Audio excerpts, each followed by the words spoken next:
We need some.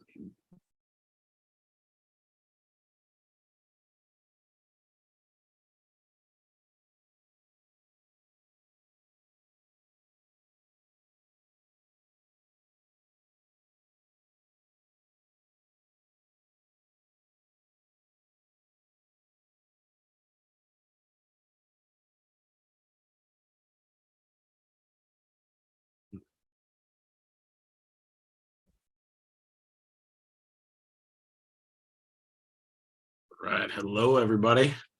We are just waiting for a few minutes to get started. So just hang in there if you're watching our stuff. It should be pretty fun.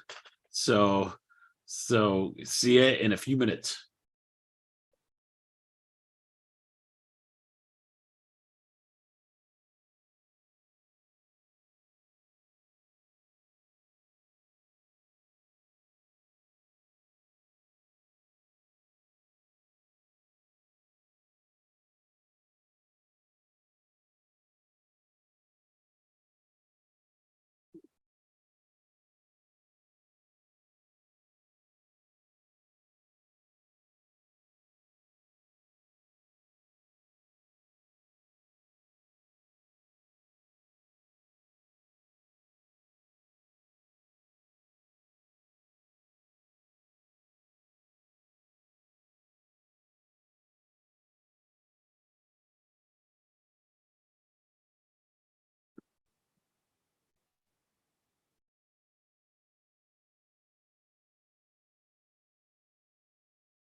Oh, we're gonna do our thing. Hello, my dear.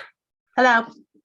All right. I'm going to promote to panelists. All right.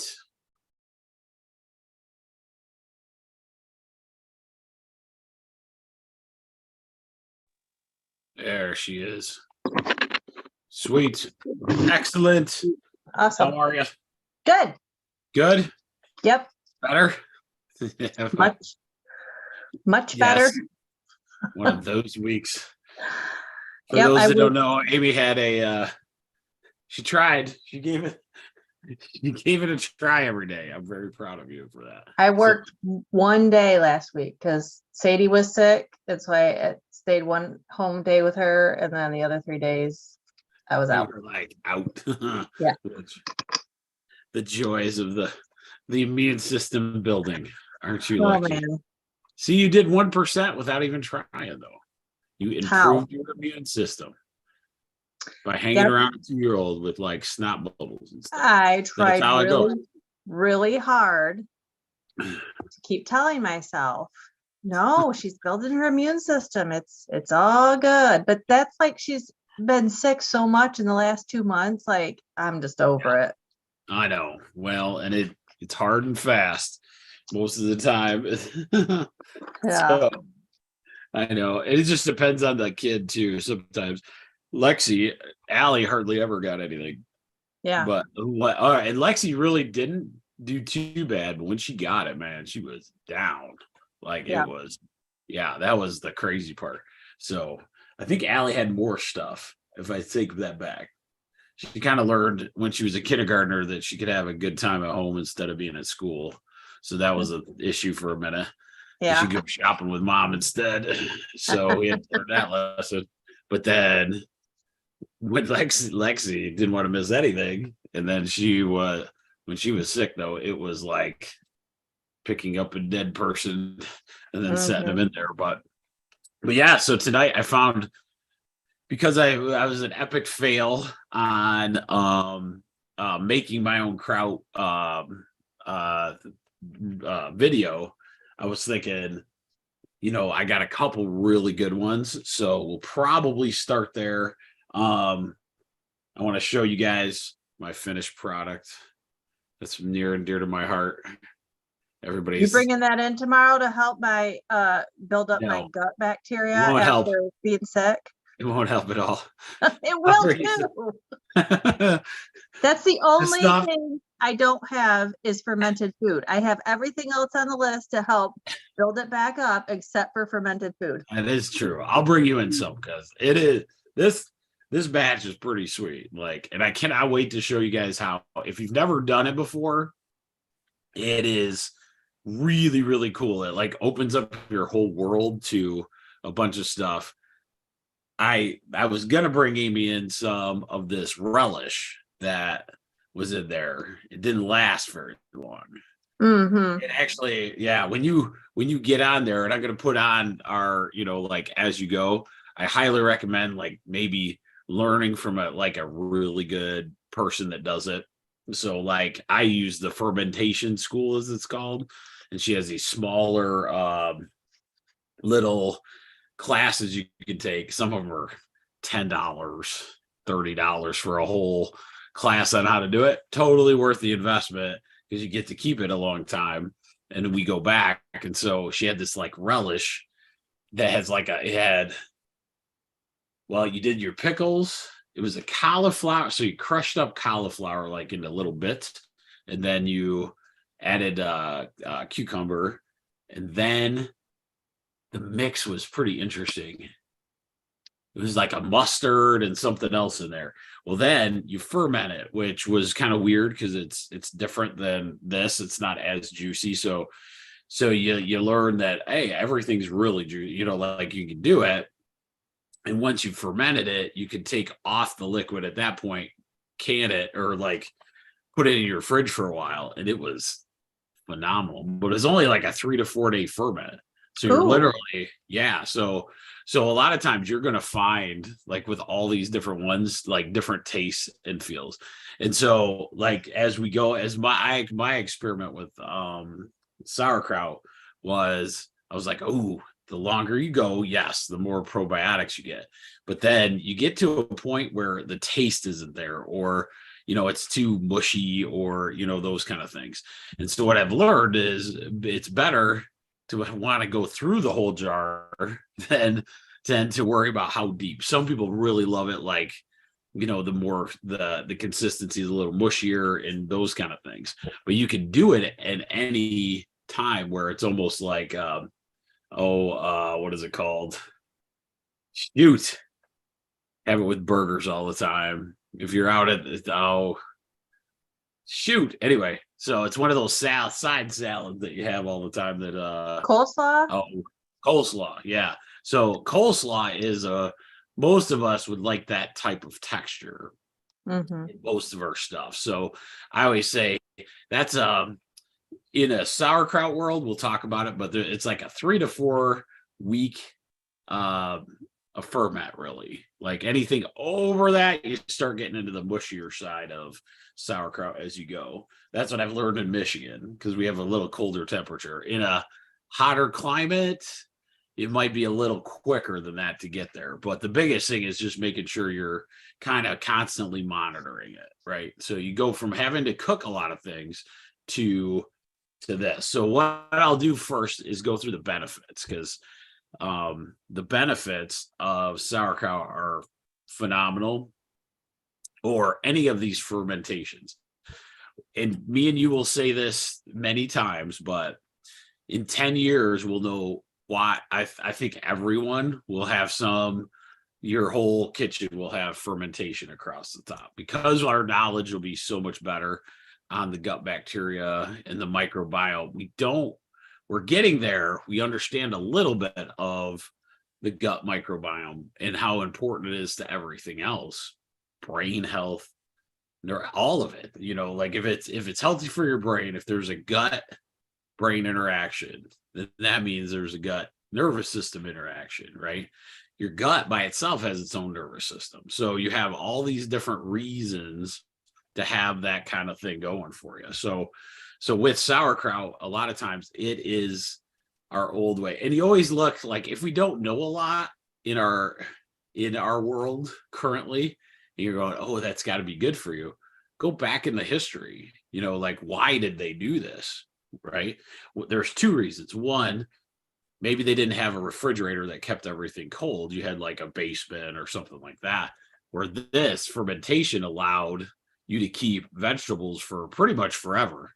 If you ferment something, you can eat it for years. That's why you'd have ladies that would make giant crocks of the sauerkraut, and they could just leave it there, leave it in your basement, go get some, right? That is a very, very big part of like how the sauerkraut kind of goes. So you can the preservation of food is really good. Like this one I made, this would last about a year before anything happens. It's not fermenting now, and we'll talk about that as you go. Once you stop the fermentation, you can put just a regular can lid on and then just throw it in your fridge, right? So you have think about that. Not much of the things you make on a daily basis are going to like last a year if you wanted to do that. So let me show right now. Let's go into like a couple of cool videos of it, and then we'll kind of go any other things we should bring up on fermentation. Basically, you start getting your gut health right, and you start doing this as much as you possibly can. I pretty much do this on a daily basis. That's why Amy doesn't get any, because it pretty much just leaves my house as soon as we ferment.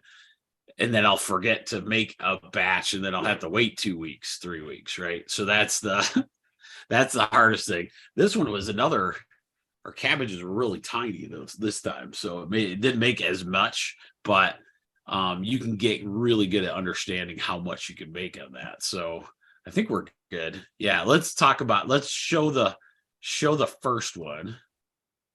Let's go. Hang on. Let me hang on. Sorry. This is the one. Today, I'm gonna make. Okay. I like this guy. He does a really good job of explaining it. So let me go back. Nope. Where am I at? Sorry, getting lost on my screen here. Okay. So share screen. Right. Share this. And then here we go. Came from Living Food Project. Today we're making sauerkraut. Sauerkraut is probably one of the easiest fermentation recipes there is. You only need cabbage, salt, a fermenting vessel, and a little bit of water to top it up. I can't hear it. It comes in handy. Shoot. Okay. Let me see. Wonder. Is it coming through at all? Yeah, it's coming through the videos, and I can almost hear like bits and pieces of him talking, but barely. Okay. Let me see. Might be oh, there it is. Okay. It's me. This will be better. Okay. Let me do this again. And boom. So the first thing is to remove the outer leaves of the cabbage. They're quite fibrous, so you don't want to chop them up and put them in the sauerkraut, but you can save them to help it press down. You just want to take off the first 2 layers maybe. Just see how fibrous they are. Put them to the side. We're going to be using them later. Step 2 is really easy. We're just going to be cutting the cabbage. Basically straight down the middle. Super, super simple. Now, I find it easier to go into fourths again. Flat side on the board, straight through the cabbage. So this is the core of the cabbage here. That's really fibrous and it does not go in your sauerkraut. Chuck this in the compost pile.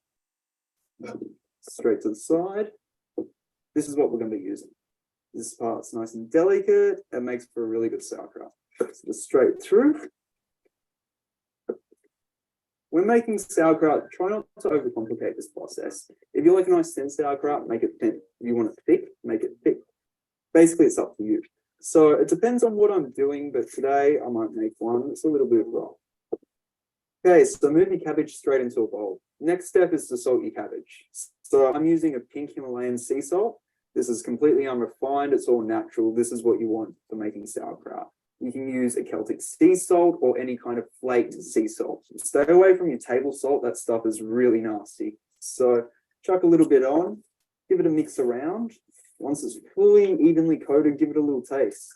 And if it tastes good to you, then it's good to go. So I work on a 2% salt ratio, but you don't have to work on ratios. Now, as you're mixing, you'll start to see water drawing out. This is basically from the pressure outside of the cell being more so than the pressure within the cell. It's going to crush the cell, draw water out. So you don't need to use your force to draw it. It's just going to naturally happen with salt. So you can see it's starting to change color. It's getting a little damp. You can leave it for long enough and all that water is going to come out. You're going to be left with the fiber and we can actually submerge the cabbage under its own brine. So now it's time to remove our cabbage from our bowl into our fermenting vessel.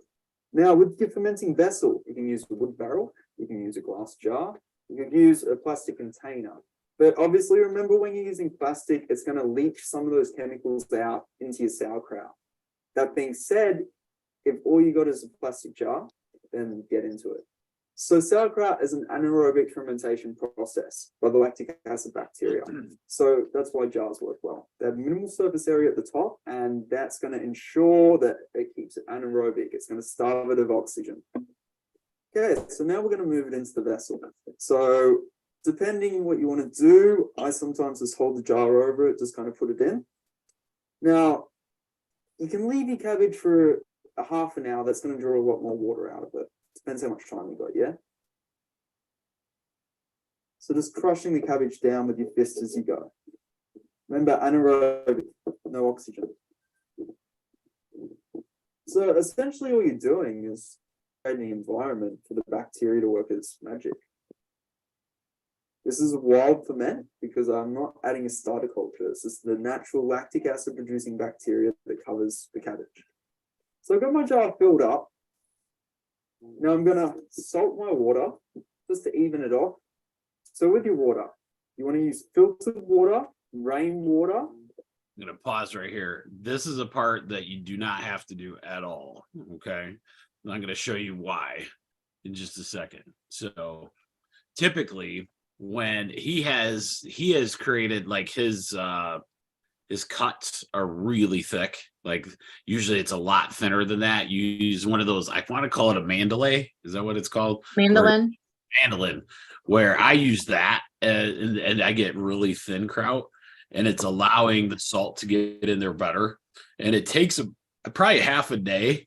You do it. The best ones I've ever seen, or the best ones I've ever made, are the ones that you use the own natural water that the cabbage is going to release. Okay. So that's why he was pushing down, right? So as he's pushing down, he should have had release. I think he's, because of the video, it's one of those things. You can do this, but it's much better in consistency if you don't do this. So I'll let him keep going. If you're using tap water, you want to heat it first. You want to boil it. Just pouring it over there. You don't want any oxygen in your ferment. So that's nice and some motion off for me. So now I'm just going to add those outer leaves that I put to the side. This is basically just going to stop all the chopped up cabbage from surfacing to the top.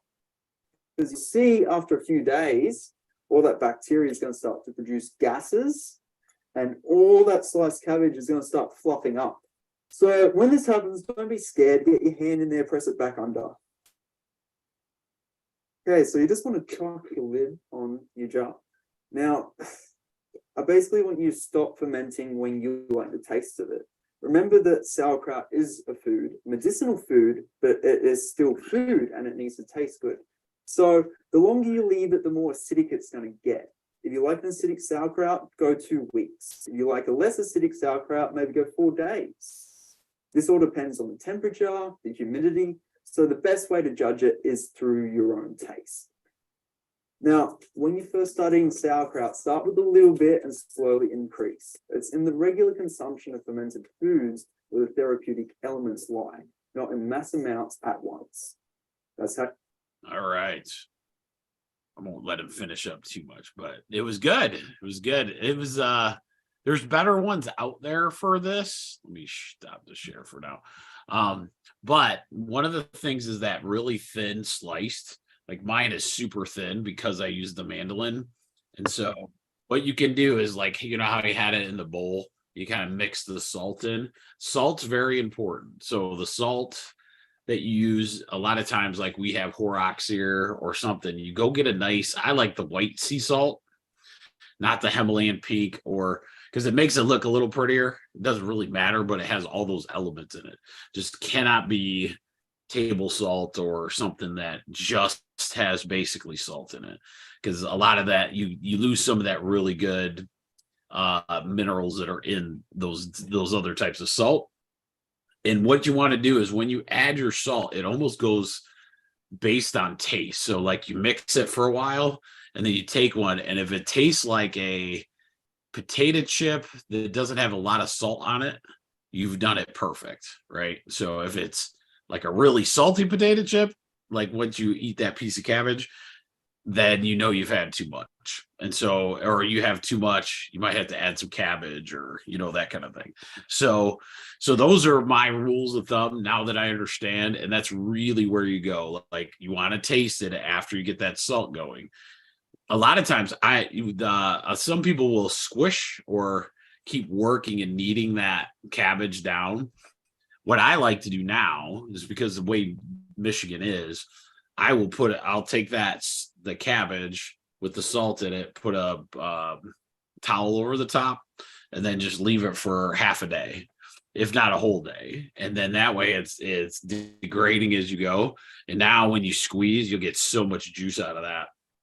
And then all you have to do is then push it down into what you got. So it's a little show and tell tonight. So this is the jar I use.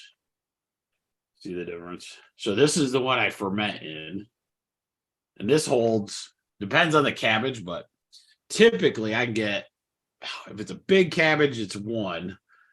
If it's those little ones I was talking about, I got 2 in 1. So I usually have 2 of these jars going of sauerkraut at one time. And so what you basically do is once that cabbage is done, you transfer it in here. Oh, I forgot I have a wooden tamper because my hand won't fit in there. So I have this wooden tamper thing. And then you go down and then you push it as far down as you can until liquids it goes underneath, right? And so you have that, so you're squished down as far as you can, making all the liquid rise to the top, okay? And then there's a couple ways to do it. I do kind of both of what he did. So you use the cabbage leaf to kind of protect it. What you're doing is you're going to have like potentially you could have a scum layer of bacteria that kind of sits on the top. That can happen. Doesn't mean it's ruined or anything. As long as you keep all your cabbage away from that, and it's in the water, it creates that fermentation, or there's no oxygen to that. So what you can do is just kind of take a spoon or something and get rid of that at any time it shows up. I use this is a weight that holds it down, so the weight kind of goes on top. So usually I put a cabbage leaf on top and then this on top, right? And then you just put it down there, push it down a little bit, squeezes it down, and then you get to the cool part. So I experimented with all kinds of different lids. What he was showing you, that is a bomb. The way he's doing it, because most of us will forget it's on your counter for 3 or 4 days. If you do it the way he did it with his lid, it's going to be a bomb. So I'm just telling you, it's releasing CO2 from the air, right? So you have to have a way to release it. So there's special lids that they make for all these. My personal favorite that I came with, and I got another video that'll show this, but it's this. It literally sits on top. just like that. Oops. You put this on there, and then there you just burp it. Okay. So this thing was about the best invention ever right there for fermentation. Way easier. Once you see some of the other lids, you'll see why. I there's lots of different ways to do it, but then you're done. So cabbage, there's that water that's protecting the cabbage. You have a cabbage leaf, making sure all the pieces don't come up. You have a weight to make sure nothing floats up. And then you put this on, and now you set it on your counter away from sunlight. Typically, I try to like keep it away from sunlight, like in your kitchen somewhere. Every day or two, you're going to want to come and like what they call like burp it or check and see. There's another lid you'll see that I have that one, and then it'll bubble up. It looks like a little chemistry experiment. That one you might have seen before. That one releases the bubbles up where you don't have to like burp it. This one kind of keeps it at top of mind too, and it will release anyway because it has a hole in there. So regardless, you're not going to have a mess.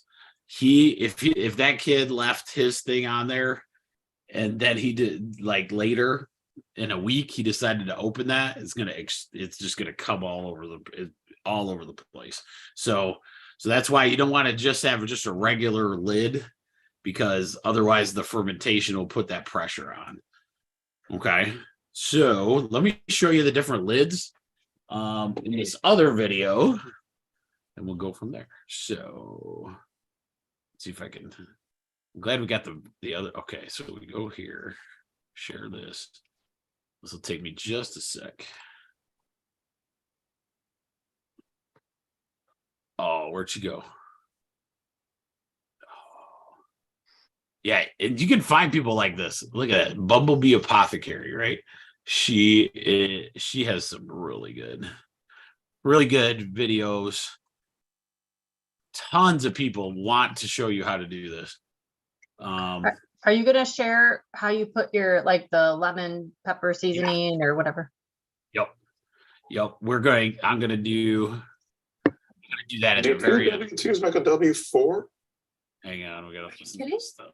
Okay, there we go. How the gases to escape without fermentation lid review. I'm going to go over a bunch of different styles of fermentation lids and talk about my experience with them.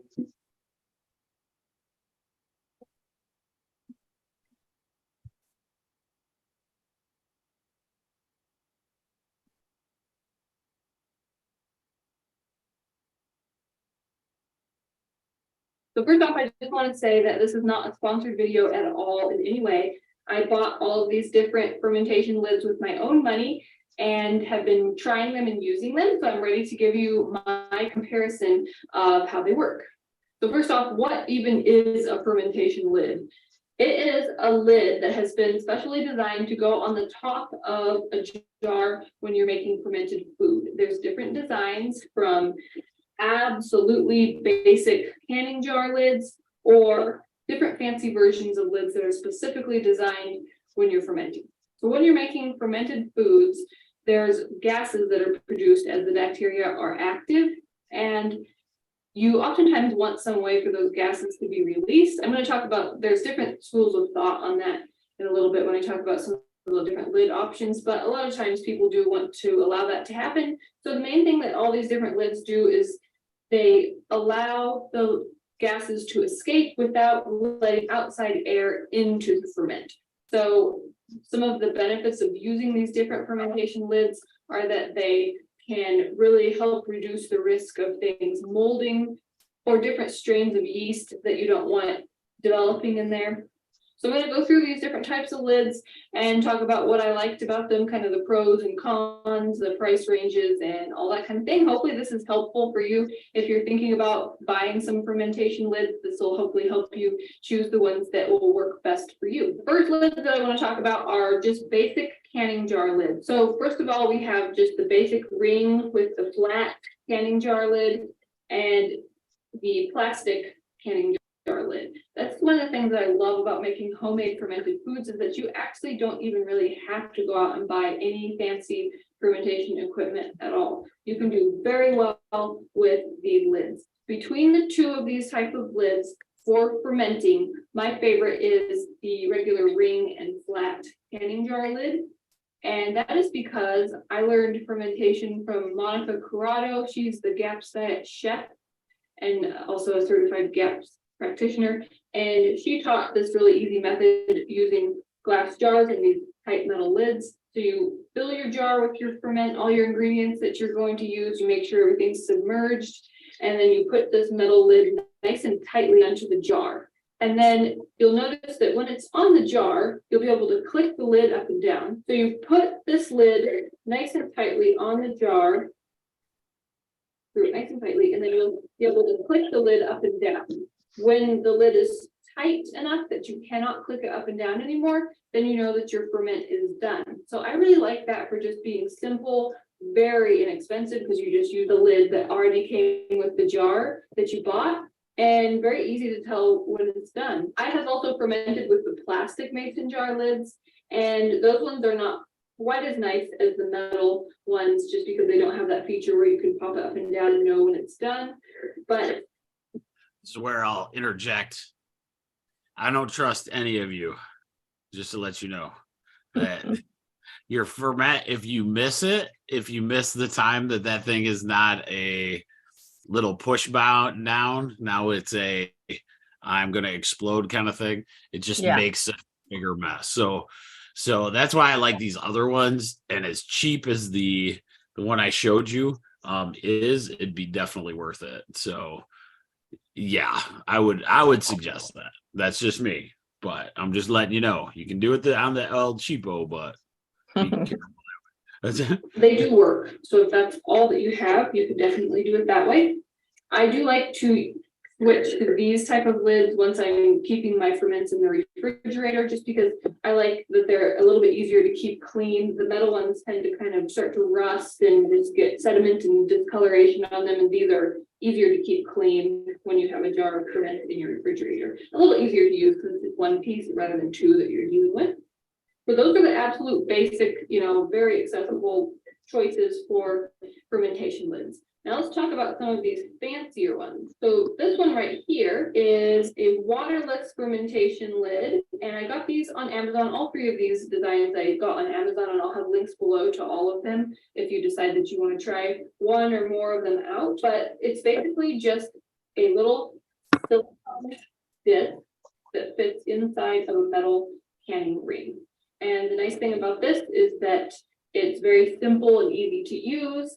It has a little hole in the top of the lid that allows the gases to escape, and then no air can come in. Very basic, simple, easy to use, and works really well. Probably my favorite part about these is the price. You can get 6 of them for $16.99. So of all these, they are the most affordable option. They're also, really easy. There's just one piece to keep track of and to clean and everything. So I was happy with those. There's not really a con, like a downside to them that I can think of. I guess the only thing is just that they are so basic and they don't have some of the features that the other ones do, but that didn't really end up being a problem for me. So if you wanted something basic and really simple that works well, these are a good way to go. The next one are these airlock fermentation lids, and this is obviously a little bit more of a complicated design. It has a plastic lid with a hole in it. There's also a silicone seal inside here. And then you have this little part on the top that you put water into, and then a little free floating part. The idea is that as gases are escaping out of your ferment, they release into the water, the bubbles can rise to the top and pop, and then no air at all can come inside. So it's more of a secure seal compared to the silicone one, I guess. And if you were really having trouble with molds and different things happening, this would probably be the way to go. It seems like the surest, the most, secure seal against outside air of all of them. So that's probably the positive, the pro for this is just how very secure it is. There's nothing getting in there. The con would be that there are multiple parts to keep track of, and to wash. It also takes up more room on your counter space. You have to be careful to not knock the top of it off when you're working in your kitchen. You know, it's a little taller, a little more precarious. You can get 4 of these for $12.99, so not tremendously expensive. You know, fairly similar in price, you know, not too different from the silicone ones. So they're, you know, a good affordable option if you wanted to choose something like that. But yeah, I think those would be good for if you're having trouble with your ferments and you just wanted to be really sure that you were not letting any outside air in. Now, I'll probably get comments about this, but I know that when I lifted this off, then outside air could get in. This is already a finished ferment and I'm not worried about that at all. It's going back into the refrigerator once I'm done with this video. So just a little explanation there. The next one that I'd like to talk about is this lid right here.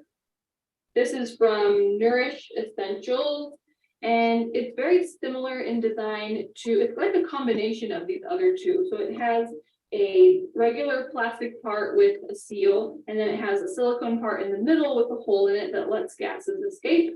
A neat feature about this one is that it has a little marker that you can mark the date on the top. So if you want to mark what day the ferment is supposed to be ready, you can do that. I guess one downside with that is that it doesn't really take into consideration air, like room temperature, because that definitely affects how quickly ferments are ready. If you're using this metal canning jar method, then you know when they're ready, no matter how much time it took. For example, depending on the temperature in the house, a ferment could be ready in 3 days. It would take 3 days for the lid to be tight enough to not click up and down. Or if it's really warm like this time of year, it could be ready in 1 day. And this doesn't really take that into account, but that's okay. I mean, you can always just kind of gauge it. You can open it up and taste it and see how it is. You'll be letting in outside air, but you know, that's okay. It also has this nice little tab on it that you can easily open the lid with, which is, I thought was really handy.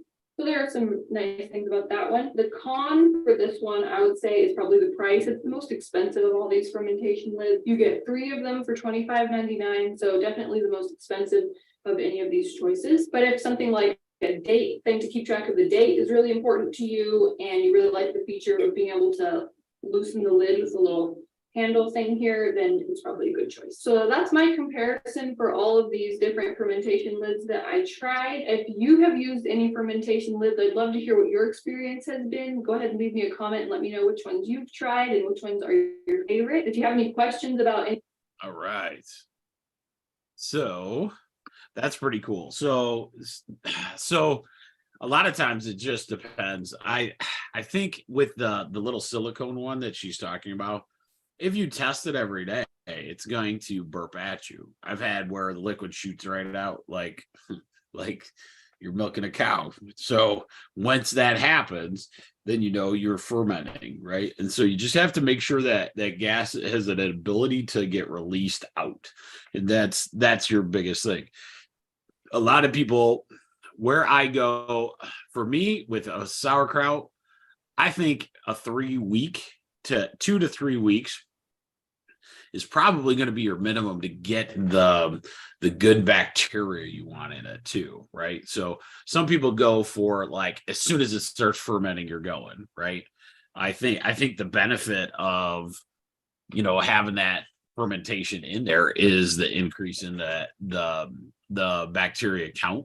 And it's just for a kraut, it gets down to where it's not just crunchy cabbage, right? If you wait 1 or 2 days on that, then you basically, like 1 or 2 days is going to give you almost too much of a crunch, but sometimes it works. So here's my thing. I just showed you, and Amy brought it up. So the only difference that I'm going to tell you, because some of you, and I'm on this like live chat. Yeah, Gina. Yeah, you're going to like it. So what I would say is in a jar about this size. So let's say you have a 2 cabbage kraut that you want to do, right? Oops, sorry. So a 2 cabbage kraut. In here, I would put, and you're going to squeeze these. You know how I said don't do anything but the water, right? Except for if you want to add some flavors other than the sauerkraut. And this is from fermentationschool.com. This one was so good. It was so delicious because it tastes like something you put on a burger all day. So you take 4 whole lemons and you squeeze them into the kraut you've made, or you can put it over top of it before you stuff it. That's probably the best way to do it, is to take 4 whole lemons. And then, before we put it in the jar itself, right, it's sitting there in the bowl, kind of getting its thing. You squeeze the lemons into there. Okay. And then you can kind of mix it all up and do that. So you do 4 whole lemons. And then I like to say like a handful of dill, because I have not really met a too much dill situation that I've come into yet. But I usually take a pretty good hefty amount of dill and I stick it in there with the other stuff. So I like tear it up. If you don't want the stem, that's about the only thing. But like you can take the stem out, get rid of that, and then just all the other little dill pieces, you throw that in there with your kraut, and I'm telling you, it changes the whole. There's regular sauerkraut, and they use I want to say coriander. Oh shoot! There's another spice. Shoot, I'm gonna look that up so I don't screw you guys up, because you might sauerkraut.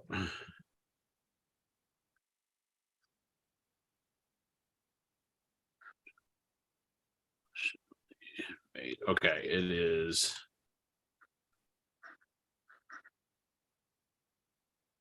Oh, come on. What is this seasoning?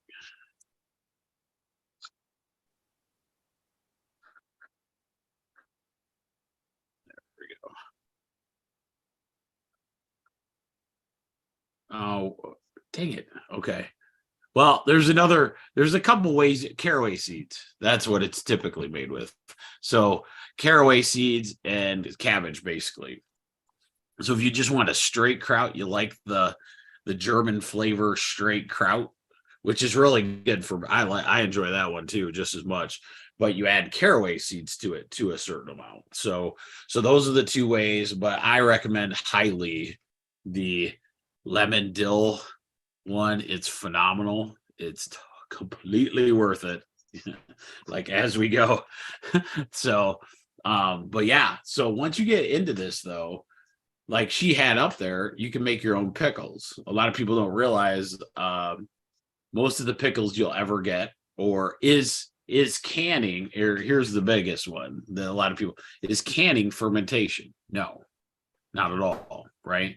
It's a way to it's basically vacuum sealing it, right? So you're vacuum sealing it with vinegar. So you're not creating a probiotic environment where you're actually building these live good bacteria for you. They're still good for you, obviously, but they're just not going to build that piece, right? So they're just not going to build that that good gut bacteria, the stuff that we'd love to have in there. So I'm trying to think of anything else on it, but super fun. I'm glad we did this one. What were the benefits of sauerkraut or fermented foods? So most of it is all about your gut bacteria. So here's a one. Ready? I'm going to quiz Amy on herbal. What was dill? Do we remember what dill was? What do you mean? It was an herb we had. Remember all the crazy names I put up there? Oh, geez. Yeah, no, I don't remember. I know, that was fun just to do it. But it's a carminative. What's a carminative? What is it? Amy? Don't remember. It kills off the gas. So what are you going to have when you change your gut bacteria? Gas. Okay, so 2 things are going to happen when you start doing this, like especially with fermented foods. There's a reason people go, oh, my stomach. You're changing the gut bacteria. So you might have some issues, with your gut in general when you first start. That's why a lot of people start kind of shying away from it, because their gut bacteria is like, oh God. That's why you want to start, and like the kid in the beginning, start slow with it. Don't, do what I do now, basically have that and a burger.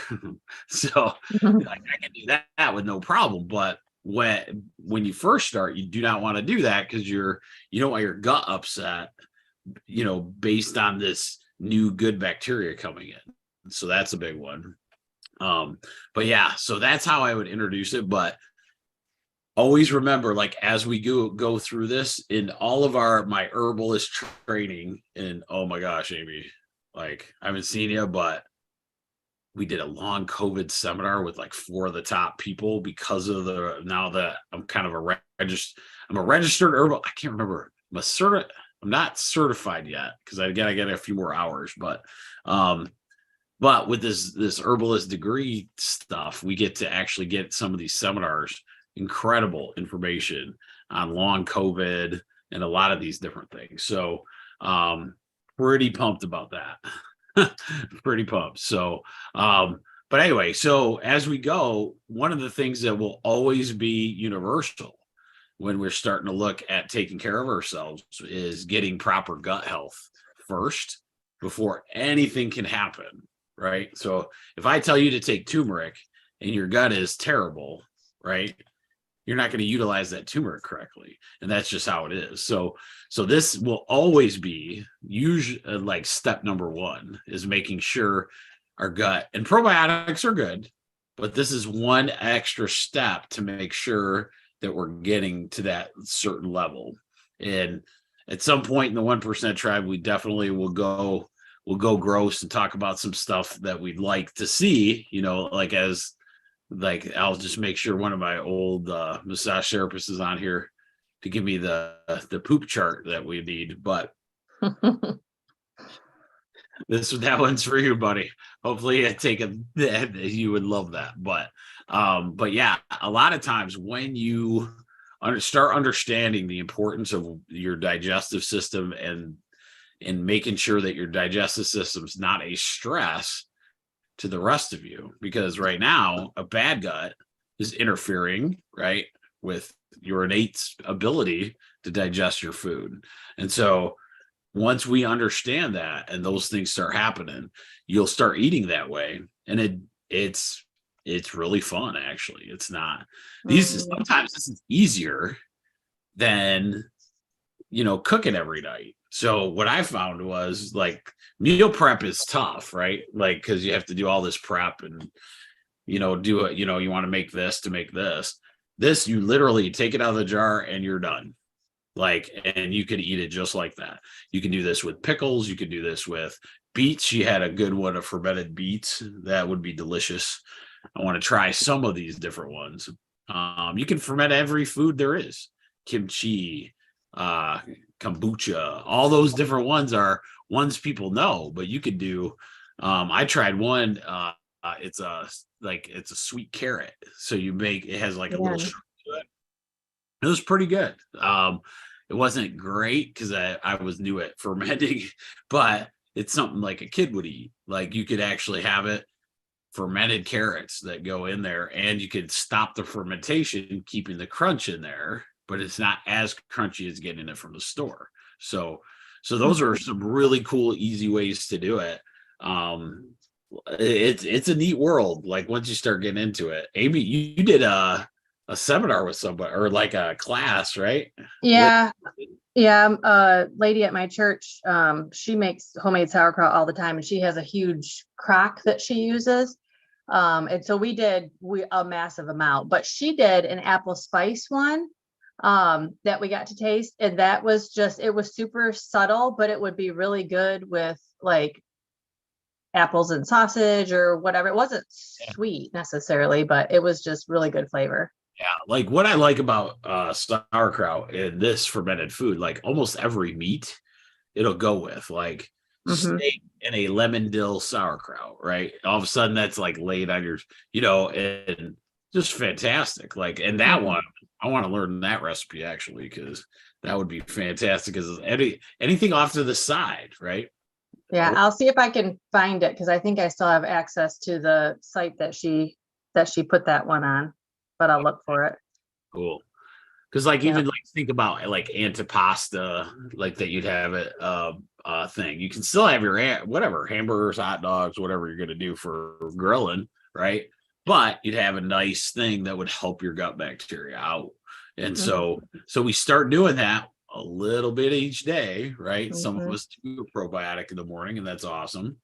But where else could we go, right? And so, and what I like the most is that once my gut got used to this, like fermented foods, probiotics, doing those things, when it was off, you knew in a hurry, like you knew this ain't good, right? So if it's too much of whatever, you knew it almost immediately, that you were off because you're so used to being the normal stuff. And I tell you right now, and sicknesses, it's a big deal. It can be super, super helpful in that process.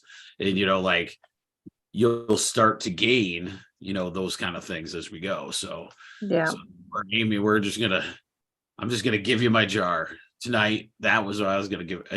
I know we're getting as popular as Oprah. I was gonna give away some tonight. You might be getting this jar. I'm telling you. I don't have a 2-year-old to protect my gut. So hopefully she's gonna be 4 tomorrow. 4? Yeah. Why did I say 2? Okay, well, that's me old. So that's how that goes. Awesome. That's awesome. That makes it even worse, though. That was crazy. But at least she'll be ready for it. But so you have any questions? You good?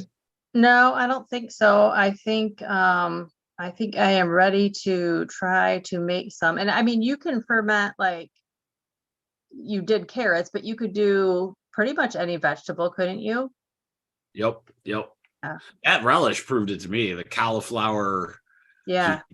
Cauliflower up. It was nice and textury. It was really good. Like cauliflower. You just chopped up cucumbers in a different way. I was surprised because I wasn't sure if relish would do, as well. But there are so many different ways. If you're into like kind of Oriental feels, there's the kimchis of the world. You could YouTube and find some fantastic recipes on just on my that 4-week gut protocol I was telling you about. I was eating, they want you to eat like 30 different types of plants per week, basically. So I was eating 6 cups of vegetables per day, 2 cups of fruit, very little carbs, but it was like oatmeal, sweet potato, stuff like that. And then my protein was 2 animal proteins and 2 non-animal proteins. Like our protein powder was 1, and then like black beans I used for the other one. So it kind of split that up. But on day 2 or 3 of eating that way, like it's a lot of vegetables at first. You're like, how am I going to eat all this? But on day 2 or 3, I started sleeping through the whole night and not waking up at 1 o'clock. So like your organs start working and functioning like smoothly. Right. But there is a fermented blueberry recipe. What? Yeah. And it's the only fermented one that they have on there with all their other recipes, but I want to try that. Yeah, because it's so good. And then and it's fun, like as like especially if you're thinking about doing a garden, you don't even have to, but what do you do? Here's a good question. You go to the store, you go, this is the week I'm going to eat 37 different vegetables. So you buy a whole thing of different ones. What do you do when they die, right? Or when they got bad or whatever, right? Yeah. This is something you can actually have a plan for. I'm going to get 4 of these cabbage. Now you have your vegetables. It's kind of like, like a prepping essentially for, like your week or, and how long does that jar last you typically? This will last me. So typically that big one gets me about 2.5 jars like this, right? Yeah. So this will last me 2 weeks. Just this jar will last 2. So this will be a 2-weeker, maybe 3 weeks. It depends on what's happening. And then, so for somebody that doesn't eat it like it's never going to be made again, like most of you will, you'll actually have a normal amount. So you could get a month out of one jar like that. So you could have, and I always like the prettiness of it. Like, I think it's really cool that you have several things in the back of your kitchen, like, Yeah. right. And so it's a way to kind of prepare for everything, right? Mhm. Throughout especially in the summer, and I'll if you can get kids to eat it, that'd be fantastic. Maybe Tucker would be all in. He might do Yeah. it. Josie Tucker will do might it. too, but my kids, no chance. Lexi, I might have a chance at. Lex or Allie, no way. Nope. There ain't no way. Hey, what is a recommended amount? Like if you're trying to work on fixing your gut and making it healthier and everything, like how much fermented food should you eat per day? Oh, good question. I would say I would start number one with a probiotic to see how you respond to the probiotic, right? So that is the number one. So I would say you'd always have this probiotic in the morning for a while. And then I would start adding, just a side, an ounce, something small, like go crazy, like, and see how you feel. If there's no gut upset when you do that, you do a little bit more, right? That's why I want something that you guys really enjoy. Sauerkraut sometimes is like, I wouldn't want that with every single meal you ever have, right? Mhm. This dill one, that lemon dill, Yeah.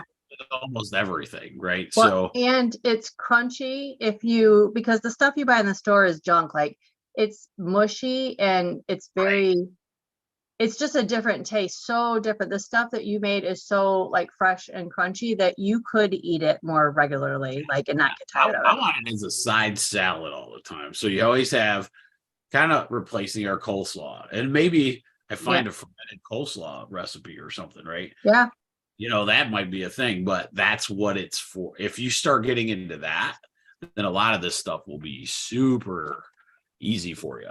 Really is. It's not bad. It's kind of it's just fun. And at Rachel started doing it, a lot of everybody started doing it when I found a good recipe where you're just like, oh, that's this kraut, and but I want you to be able to like that stuff, right? So Yeah. and that's good. And if you get your kids liking it early, that would be fantastic. Like Sadie's a perfect age. You can just introduce it and see how she goes. Yep. And then you might just love it anyway, right? So, Right. So that is cool. I'm trying to Awesome. yeah. So as we'll do a few more different ones because I know it's a world that I would love that my patients do all the time, but it's just new to all of us, right? So Yeah. because we're all used to canning and there's nothing wrong with canning, obviously, right? It's Yeah. fantastic. But this adds that one other element to it. It doesn't even replace canning, really. You could still do your canning, Yeah. right? But Yeah. what are you going to do with that fresh vegetable that's, you go to the store, it's right there. You buy a few of them, right? You don't want to can that whole thing, or, you don't have a garden. What do you do to keep that preserve, where you're not buying vegetables every week too, right? Yep. So I'd really want to see what beets are doing because beets would be a game changer in general. So that's probably my next fermentation. Just because of the nutritional benefit of that would be Yeah. you have the value of beets, which if you haven't seen the new like commercials or anything, there's a reason people are using it as they call it the superfood. It's not because they make it into a powder and sell it to you on it's because beets are that good for you. So many things. So, but yeah, I think we're good. Cool. I think next week, I think we're talking motion, but we're going to talk about feet. So that'll be good. The mechanics of them and see how it goes. So that's what I think we got. I'm so excited to get back on it. We've only missed 1 week, Amy. I know. I'm pretty pumped. So, and that was Awesome. and it was a good Super Bowl too. So, Yeah. Well, everybody have a good night. Good job, Amy. I can't wait to do more of this stuff though. This will be sweet. So Yeah, that's super fun. awesome. All right. Have a good night. See you tomorrow. Yeah. Bye.